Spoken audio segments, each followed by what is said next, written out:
Well, or is anything further? No, I don't think much to add, although I think most school boards that were looking ahead at those disastrous 5 years put a reserve aside, and we have been spending from that reserve, so that thus the structural deficit is there. We're spending more than we take in. So you can do that so long with your savings account, but you can't do it forever. Just a few points to add. Our costs continue to go up, just like everywhere else. In a small district like Moraga, we can count on, due to the salary schedule, increasing $200,000 every single year. Utilities, maintenance costs, this is part of doing business, and our expenditures have slowly increased as revenue has decreased significantly over the last 5 years, hence the reason for our deficits. So, with student safety concerns and staff, and here's, quote, misconduct, not necessarily in your districts, but reported lately, how safe are our schools? I think they're exceptionally safe, and we're working, as I know our neighboring school districts are, daily to ensure that people are properly trained, they're educated, they understand their responsibilities. There's been a lot, particularly in the Moraga School District, that we've learned from the past. Almost 20 years ago, issues surfaced that have allowed us particularly to ensure that we have probably the strongest board policy in terms of child abuse prevention within the state of California. We've got significant measures in place, student safety committees, to ensure that students are protected and safe every single day. I would agree. I think our students are very safe. It doesn't mean we stop working at safety, though, and working to improve it. We also created a district-wide safety committee that's looking at everything from facilities, locks, gates, those sorts of things, training all of our personnel. We're also ensuring that all of our employees have up-to-date training on what to report and when to report and so on, because our police who work with us often tell us that the best defense is to have alert adults on campus who are paying attention to their surroundings. So, and our surveys indicate that our students feel safe and their parents feel safe sending them to our schools, but we can't let us relax our guard in terms of doing everything possible to ensure that students are safe on our campuses. Thank you. And I would agree, our surveys tell us that the students, by and large, feel very safe. You walk around our campuses, they feel very safe. That said, we know that students are being bullied. We know that there are victims of bullying, there are bulliers. We know that with the cyber world, it creates new avenues for that. And so we have ramped up our training efforts. We have addressed some policy issues to try to be as aggressive as possible to provide an absolutely safe environment for each and every student. I think we're making progress, but it is a challenge when you collect that many students with the cyber tools that are available. And I think when there are bullies, they often aren't thinking about what they're doing to others. So we're trying to raise awareness and work on staff training on that as well. So there's a question on the implementation of the new state law, AB 1575, and that's the law about charging students for school-related materials. And the question wonders if there's how you're working through that as a district, whether there are certain areas that are still unclear as to extracurricular or after-school activities, as to what you can and cannot charge students. I think our district made a lot of progress in that area probably about 10 years ago.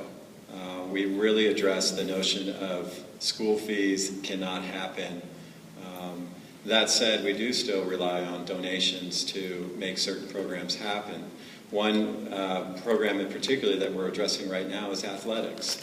And our district is deeply committed to the role of athletics in the development of students and other extracurriculars, the performing arts, etc.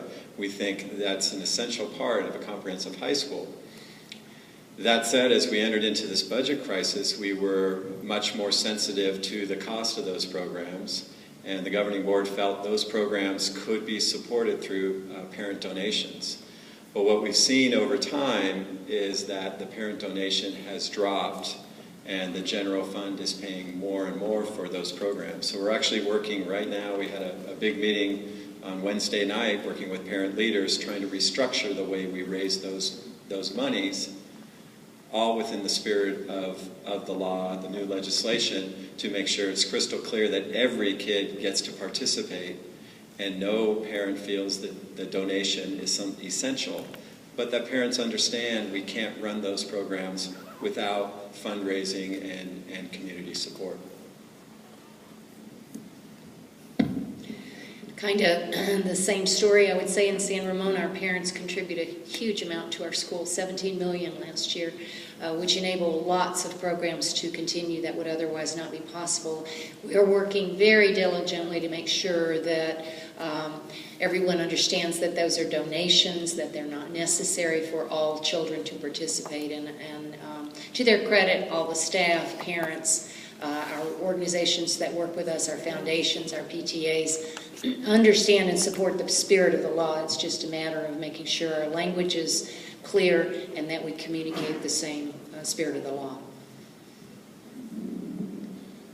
Just briefly, we're doing the same. It's a matter for us to ensure that we are communicating appropriately what the requested donation is. So it's been a matter of going through paperwork and field trip forms and those kinds of things to ensure that parents are aware that this is strictly a donation. Yeah, I'm just curious, have there been any complaints, have there been any misunderstandings by parents so far that have come to your attention? In terms of this transition? Yeah. I'll share that we just revised our complaint policy on Wednesday night to allow for complaints to come in. Part of the law was to make sure the complaint policy could handle that, but to date, we have not received a formal complaint. Maybe you will. Okay. So John and Bruce, is the possibility of the local control funding formula causing you to ponder district unification?